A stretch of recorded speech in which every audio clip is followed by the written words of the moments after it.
Hey, this is Candia Raquel, and you are at the Sensual Sessions Podcast, the place to explore sensing pleasure through your senses and moving in a way that is completely free from inhibition.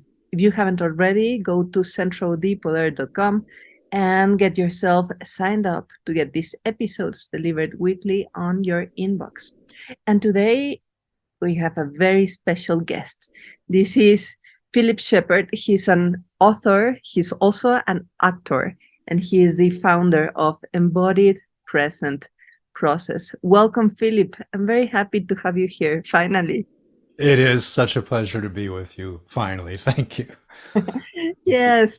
So today I wanted to ask you about how to embody sensuality. And first, why don't you tell us a little bit about what is embodiment? Because this is becoming a trendy word. But the other day I saw a Facebook ad with yoga like exercise about becoming more flexible. And the lady was like forcing herself against the wall. And I was like, oh no, this is everything but somatic embodiment. Like, this is not what we're talking about. So, what is embodiment? So I'd have to go back to my metaphor for the body. To me, the body is like a resonator that attunes to the world around us. And so embodiment isn't about making the body do things or we're in such a cultural paradigm that imposes our will on the body. We sit on top of it in our heads and make it do what it should do for its own good, and that's a divided state that to me is at odds with embodiment. The body is the most profound resource of intelligence that is available to us. And it's not an intelligence that is enclosed in the self. It's an intelligence that opens to the world and works hand in hand with it. So my definition of embodiment is it's a state in which the whole of your intelligence comes into coherence with the present. There is no embodiment without that permeability to the present. Permeability to the present. Wow. So, embodiment has not much to do with the discursive thinking that is always like projecting or maybe reflecting on the past. That even is like we're talking in our minds all the time. And I get a sense of embodiment being an a unique state of awareness that is coupled with the environment as one. That is only here and now can we be embodied. Like, embodiment, it's not about thinking on being embodied or changing your state, but about being in the reality of what it is to be now. And why do we become disembodied? Because it can be it sounds like a paradox. Like, we are our bodies, like we are living flesh. So, like, how, like, we are not ghosts, so how could we even be disembodied? How did this happen? Yeah, so there are two things. One is, to me, embodiment isn't the absence of thinking. Okay. Embodiment enables a different kind of thinking. So I distinguish between my brain and my mind. My brain is in my head. My Yes. mind suffuses every cell of my body, Yeah. and my body thinks. And some people have difficulty with that because in our culture, thinking tends to be associated with language. Yes. And how can there be thinking without language? But the most profound thinking we do is more of an attunement than a sort of cogitation in the brain. And Yeah. so and so what's happened in our culture is our thinking and our being have separated. Yes.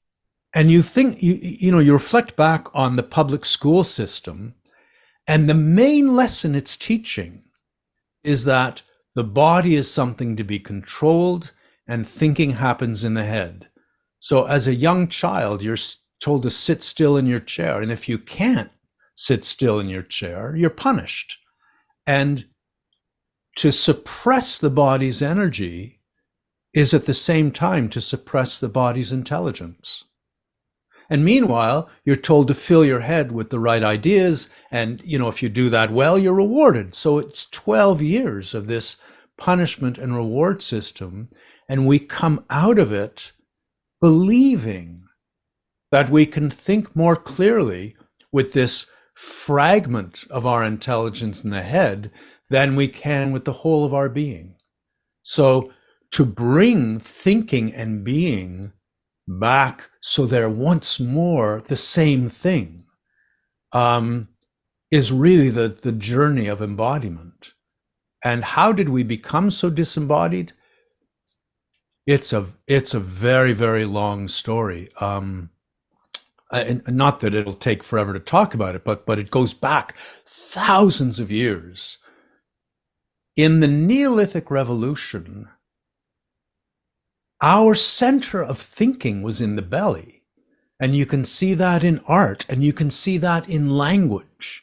And what happens over time as we, as hunter-gatherers, our survival depended on being in harmony with the world around us and feeling it in a way that is inaccessible to us today. I mean, hunter-gatherer cultures can feel the presence of animals. They can feel where water lies. They can attune to the world and feel its reality. But instead of harmonizing with the world, we decided or moved in the direction of controlling it. So we control our crops and we control our domesticated animals, and we build permanent settlements and homes that, with the home, suddenly nature becomes the great outdoors, as though nature isn't part of the house, nature isn't inside the house or doesn't belong there. And bit by bit, the center of our awareness, the center of our thinking, moved up through the body. By Homer's day, it's in the chest. And you can see that in a word Homer uses, phren, P-H-R-E-N. It means in English mind, but it also means diaphragm. And there's one translator of Homer who will preserve that sense, and he'll have a character occasionally say, "The mind within my breast understands your words." It's gorgeous. That's Richmond Lattimore, the translator. And then by Plato, this is 350 BC. We are in our heads. And you can see that clearly in a dialogue, Timaeus, that Plato wrote, where this wise man is asked, how did the gods fashion us?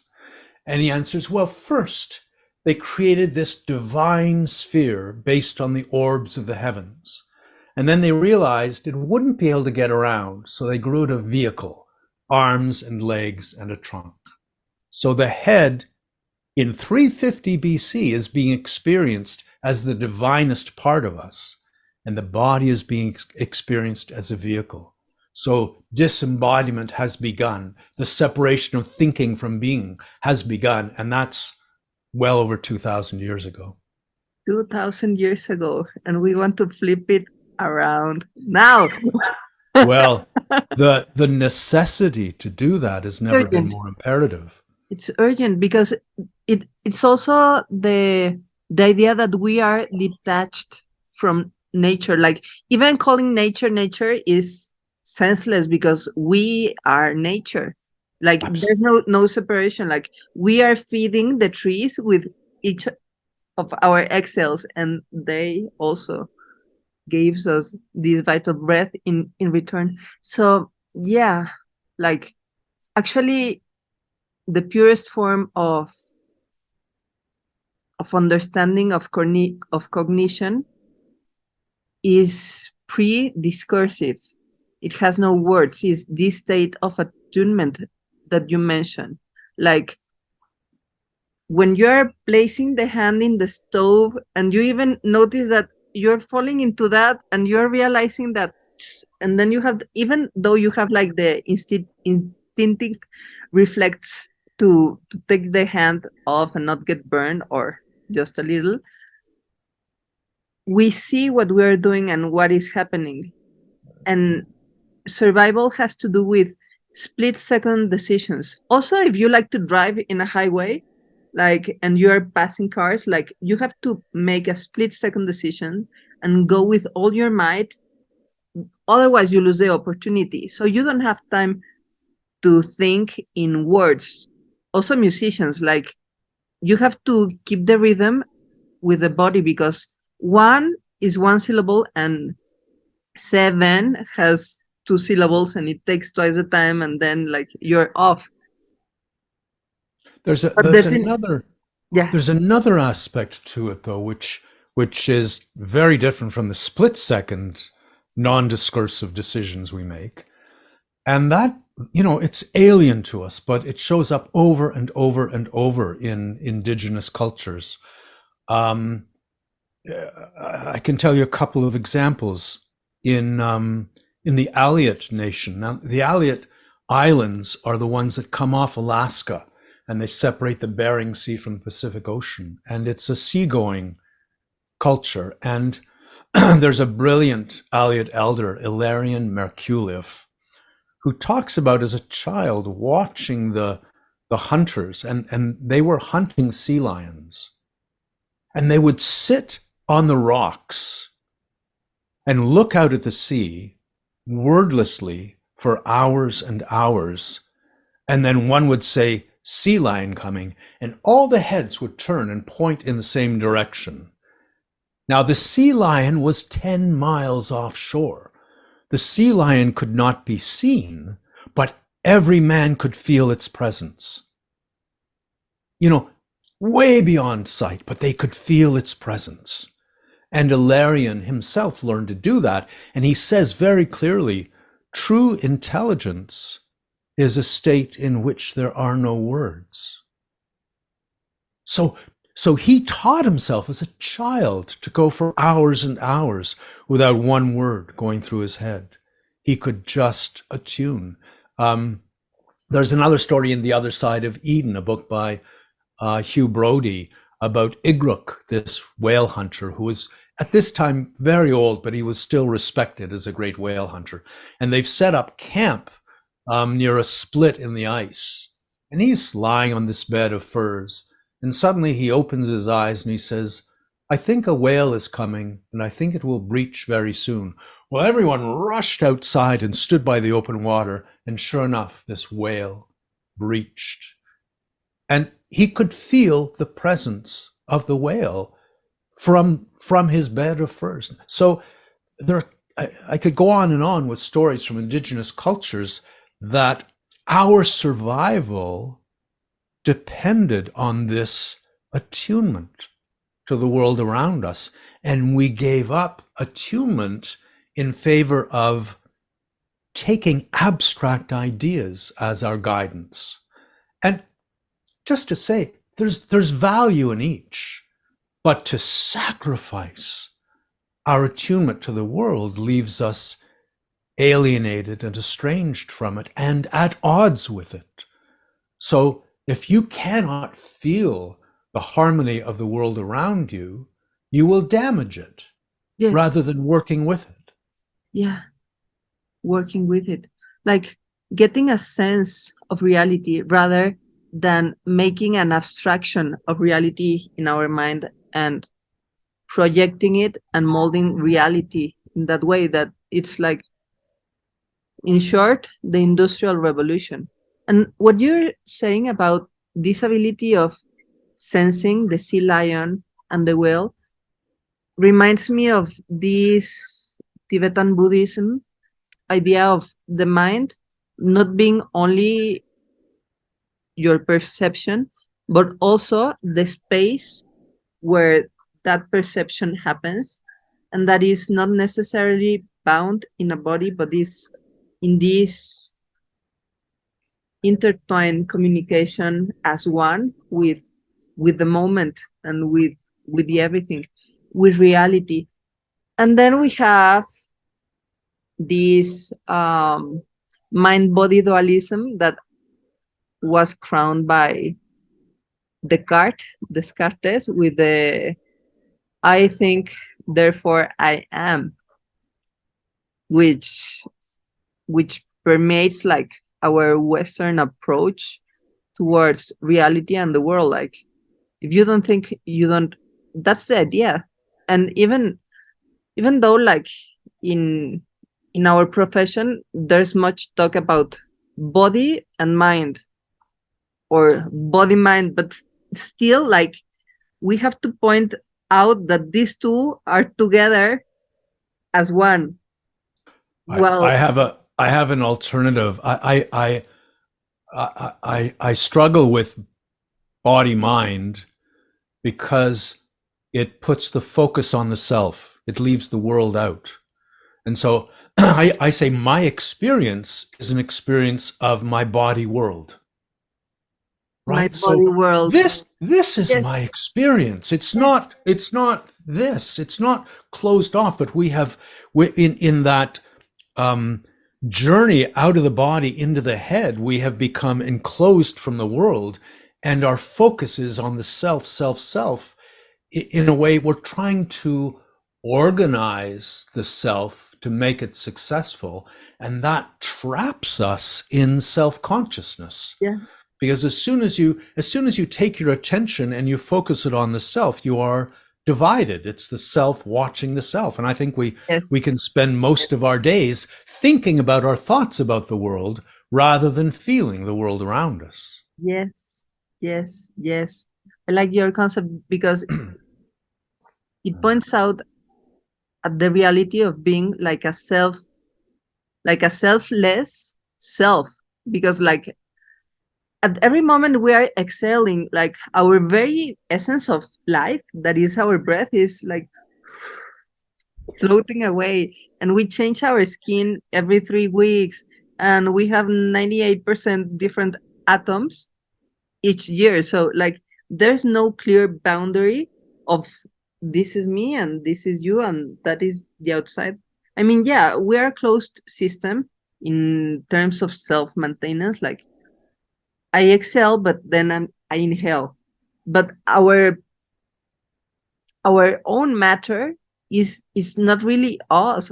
Like I ate an apple and then I become the apple. But like, yeah, reality is that it's more blurry. And this approach gives us a better sense of what's going on, and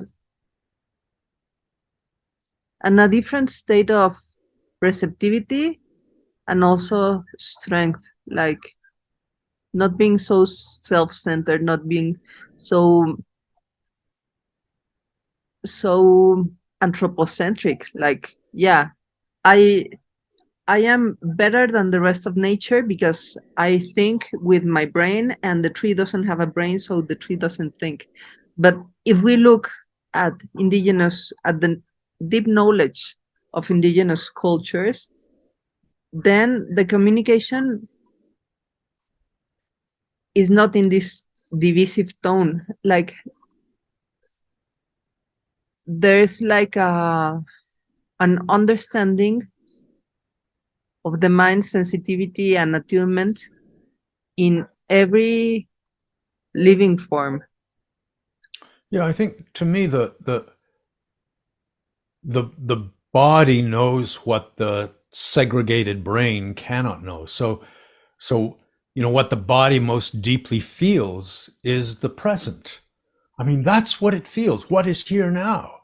Yeah. And what the body most deeply understands is that it belongs. I mean, you feel the presence of a tree and you belong to each other. The body knows this. Or a bird, or a cloud, or a river. The body understands that it belongs. And I think what the body most deeply realizes is that everything is alive. I can hold a pebble in my hand and feel its living presence. There's no question in an embodied way that there is presence and aliveness in that pebble. And what happens, when we contract into the head, we substitute duplicates for reality. And there's a choice. You can live in a world of ideas, or you can live in a world of energy. And the world is energy, and ideas are frozen energy. And it's a choice, but our culture lives in a world of ideas and reality. My experience of reality is my experience of the world passing through me. Yes. And without that, I lose all my reality. So, as you say, I take into my body the exhalations of forests that become me, and breathe out in return this gift of carbon dioxide. Or, as you say, I eat an apple and I chew and I swallow, and its flesh and its juice become my flesh and blood. And when I walk down the street and feel my energy, I'm feeling the energy of the apple. I'm feeling the energy of the sun transmuted through the apple. And when I meet someone that I love, I feel their presence, their energy pass through me. And it's that permeability that we fear as a culture, because what's happened is we've given our allegiance to the goals and ambitions of the mythological tyrant. So Joseph Campbell writes so acutely about what the tyrant of the world's myths represents. And he characterizes the tyrant as a man of self-achieved independence. And you linger over that phrase, self-achieved independence. I mean, that's the American dream. Yes. That's what we aspire to. It's what we're goaded to want. It's what we're, and it's a fantasy. It doesn't exist. It's a fantasy. If I were not that I'm lobbying for anyone's vote, but if I were the emperor of the world, I think I would maybe outlaw the word independent, because there's no such thing. You can't point to one example of independence anywhere. Exactly. Everything affects everything. Everything leans on everything else. And exactly. Yeah, and so once I understand that my experience of reality is my experience of the world passing through me, then I open to the world of energy and live with it and informed by it so much more deeply than any cogitations of the brain could offer me. Experience of the world passing through me. Yeah. And concepts are frozen energy. It's just like an illusion that's so expensive to solidify, and it's what we mostly see as our culture and main geological force of change in our world, for the detriment of our own species. And it's lying right there in this fallacy of belief of independence, because independence is a political term, but it's not a scientific term, like you point out, because there's no separation of anything absolutely anywhere. Like even the borders within countries are permeable, and even like the pollution here ends up there and vice versa. And like, I mean, I think I don't remember the exact number, but it's like 80% of our dry weight is bacteria, from symbiotic bacteria, and that is like crazy amazing. But we keep on trying to hold on to something instead of flowing with the experience of life itself, that is reality passing through you. It's like I inhale this oxygen that my neighbors, the trees, just exhale, and vice versa. So I imagine there can be like a certain fear of this openness, of this giving into internally, giving into the fact that there's no independent origination of anything. So there can be like a feeling of losing of control, and that's why we have become like a culture of tyrants of our own selves. Like I am the tyrant in my own story, and many of us suffer and make others suffer because others made us suffer, and that endless horrible cycle. So what is a way to restore a sense of safety and of being supported when we are open to reality? So, so safety is a funny thing because from what I've experienced, life isn't safe. Like if you're alive, you're not safe. You're going to get sick. You're going to get injured. You're going to feel grief and loss. And it's not safe to be alive. And I think what happens is we want safety. Yes. And then, but we understand life isn't safe. So what happens is we draw this corollary that, well, maybe if I'm less alive, I'll be more safe. And so we make our lives smaller and smaller and hem ourselves in. And, you know, the safety is the concern of the tyrant. And I'm not saying, you know, step into traffic and get run over, but the alternative to safety for me is security. Yes. And security comes from only one thing, which is your being. The security of your being is something no one, no circumstance can take away from you. And that lies within the body. It does not lie within the head. And that journey back to your being is one that is made possible by surrender, which in our culture is almost a dirty word.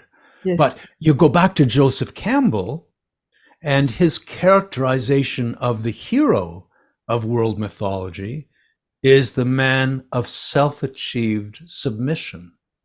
And that surrender is what makes possible the things we most desire in life. You cannot reason your way into being present.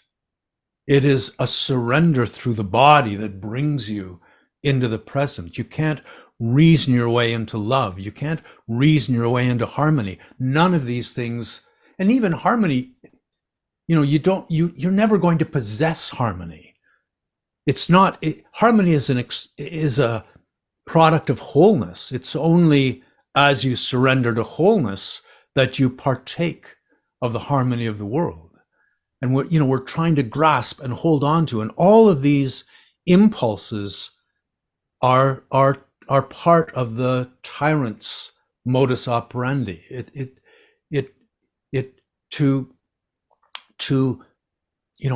you're not going to just be able to surrender because, it's like saying, oh, just step off a cliff.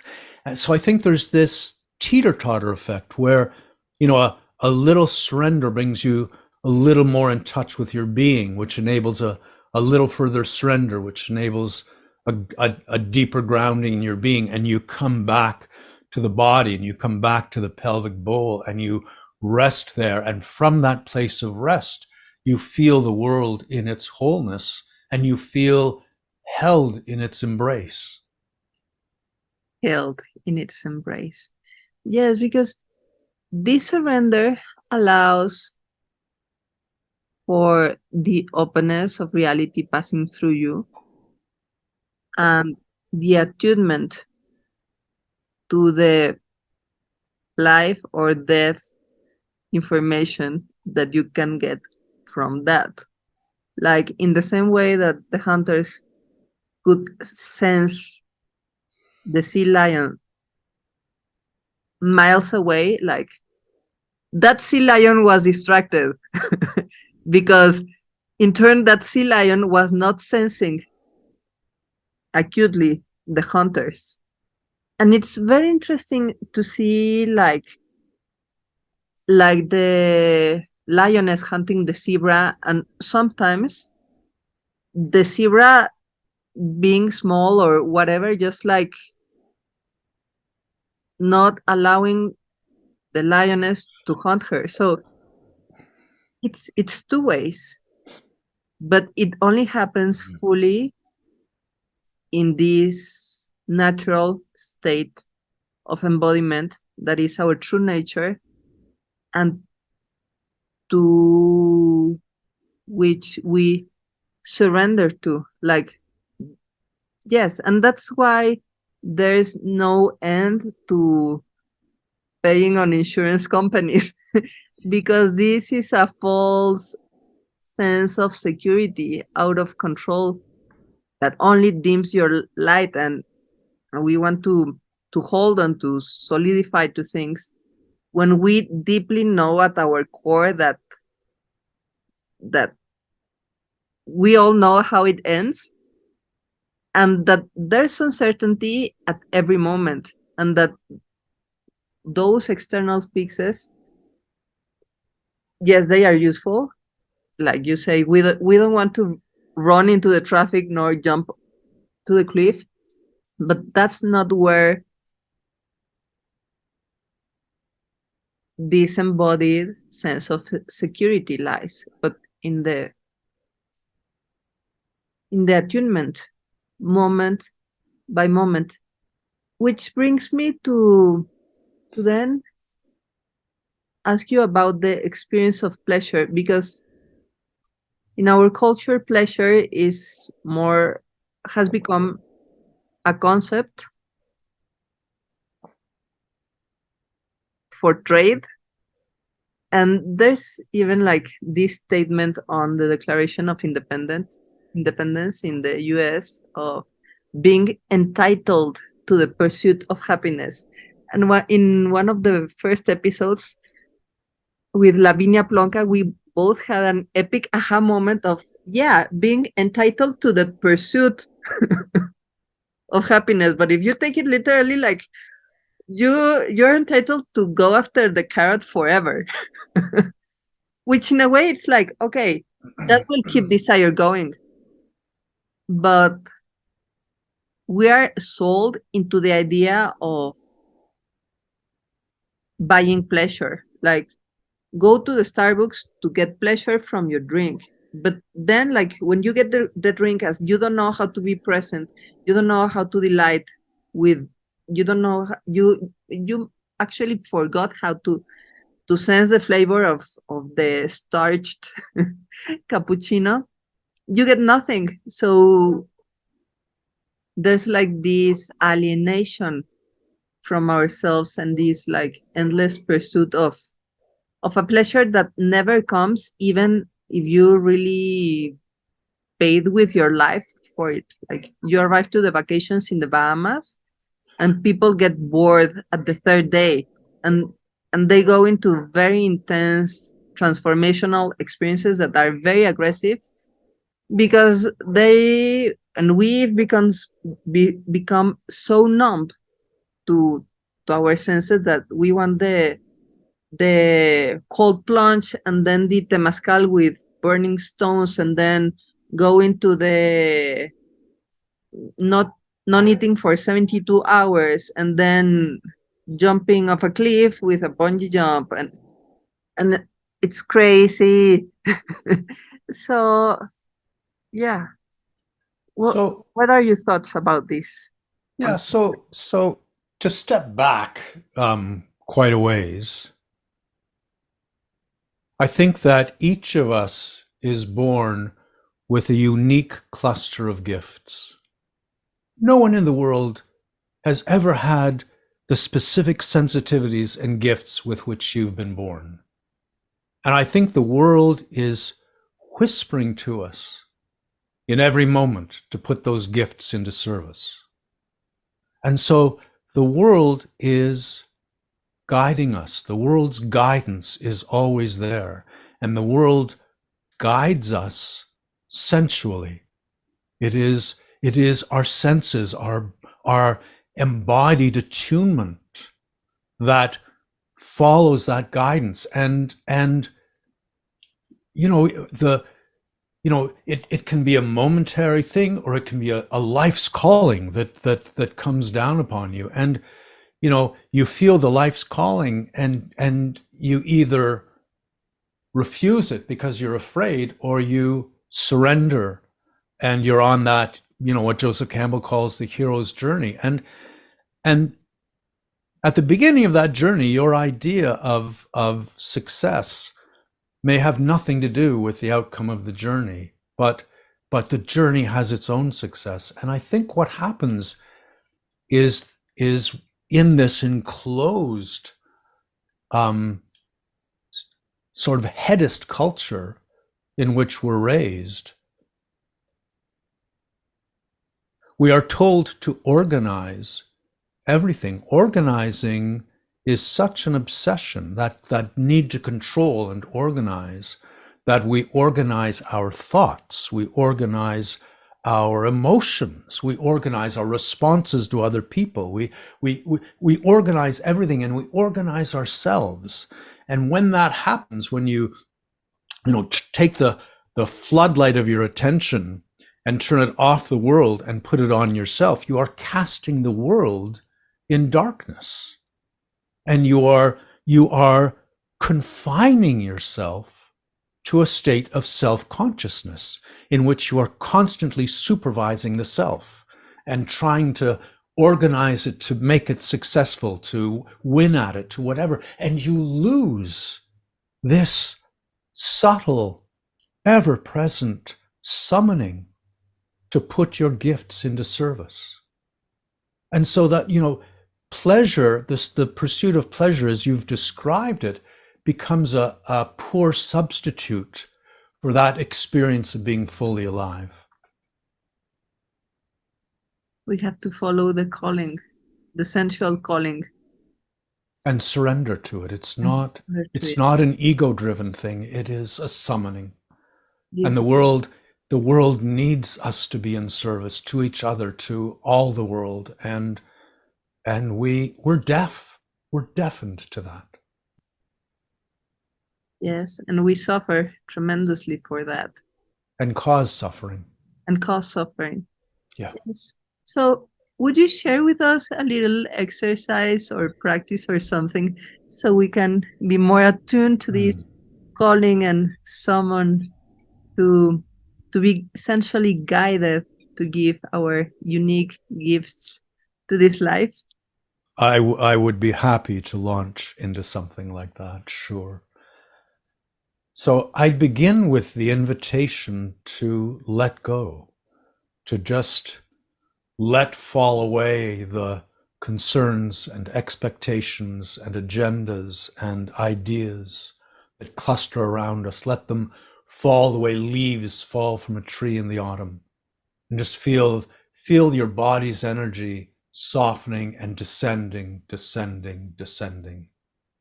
And as your energy drops down through the body, you'll feel it come into contact with the earth itself and rest there.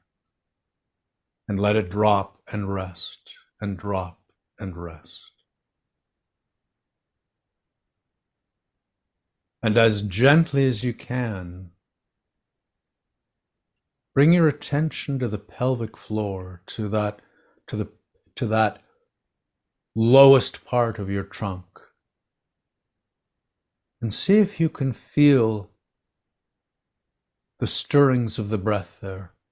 Gently, gently. So it's nothing grand, it's nothing willful, it's just a surrender to what is happening there. And can you feel the pelvic bowl gently open to the in-breath and gently release to the out-breath? And as it does, be aware that the body is an ocean. We are 70% water. And the breath, as it gently fills the pelvic bowl, initiates a wave through that ocean. And to soften and soften. And begin to feel the breath wave travel down through your legs to the soles of your feet. And up through the body to the top of the head. And even down through the arms to the fingertips. And as that breath wave passes through the body, just gently bring your awareness to any parts of the body that are not permeable to that breath. And understand them as shadows in the body or orphaned energy, energy that has been exiled from our being and put on hold. And I'd invite you to think of them like a sandcastle that a child might build on the beach. And the breath wave is like the ocean wave, and it washes up against those shadows. And with every breath wave, a little bit more of the shadow returns to the sea. A little bit more of it returns to the ocean. And you feel eventually the breath wave permeating the whole of your being. And you feel the whole of your being brought into fluidity. And as you feel that ocean within, that fluidity of your being, gently bring your awareness to the world around you. Begin to feel the world's fluidity. You feel its subtle currents, its endless exchanges. And allow your awareness to dilate and dilate into the world, feeling the world as an ocean of exchanges. And I'd invite you to recognize that inner fluidity, that inner ocean, as seamlessly one with the fluid world that holds you. And allow your awareness to drop to as subtle a level as you're capable of. And you feel that fluidity more and more subtly. You feel the breath wave more and more subtly. And you feel your union, your seamless union with the world around you more and more subtly.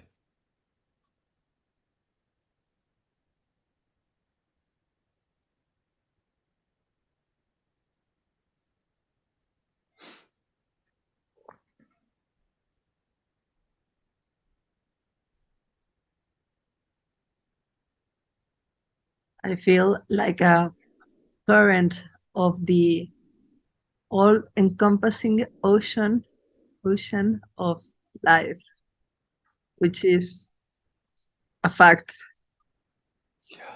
Yes. Thank you for this poetic, practical, and meaningful sharing in this episode. Thank you so much, Philip. It's been such a profound pleasure. Thank you so much for inviting me and for this conversation. Tell us, how can we learn more? Oh, good question. I've written 3 books, and they're all available in print or audiobooks or Kindle Kobo, whatever you use. New Self, New World was my first book. Radical Wholeness, my second. Deep Fitness, my third. I'd also really encourage people to visit my website, which is embodiedpresent.com. And there's so many free resources there. That I've got writings there, the Embodiment Manifesto, is there, videos and interviews. And, in an ideal world, I would love to share this work in person.